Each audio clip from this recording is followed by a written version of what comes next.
ఇప్పుడు నేను చెప్పబోయే వార్త తప్పకుండా ప్రతి ఒక్కరికి షేర్ చేయండి. ఇది మీకు అవసరం ఉన్నా లేకున్నా ఇతరులకు షేర్ చేయడం అయితే మర్చిపోకండి. ఈ వార్తను నేను క్రాస్ చెక్ చేసి మరీ మీ వద్దకు తీసుకొస్తున్నా.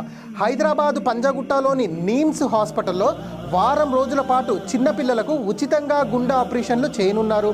చార్లీస్ హార్ట్ హీరోస్ క్యాంప్ పేరుతో బ్రిటన్కు చెందిన డాక్టర్ల బృందం ఈ నెల 24 నుంచి 30 వరకు ఆపరేషన్లు నిర్వహించనున్నది. అప్పుడే పుట్టిన చిన్నారుల నుంచి 5 ఏళ్ల లోపు పిల్లలకు గుండెల్లోని రంధ్రం, ఇతర గుండె సంబంధిత వ్యాధులకు ఆపరేషన్లు చేస్తారని నీమ్స్ డాక్టర్ బీరప్ప తెలపడం జరిగింది. బ్రిటన్ డాక్టర్ రమణ ఆధ్వర్యంలో 10 మంది డాక్టర్ల టీంతో పాటు నీమ్స్ కార్డియో విభాగం హెడ్ అమరేశ్వరరావు టీం కూడా ఆపరేషన్లో పాల్గొంటారు. మరిన్ని వివరాలకు 0402348905 నెంబర్కు సంప్రదించండి. ఉదయం 9 గంటల నుంచి 2 గంటల వరకు ఫోన్లో వీళ్ళు అందుబాటులో ఉంటారు. నేను మళ్ళీ చెప్తున్నాను, ఈ విషయాన్ని తప్పకుండా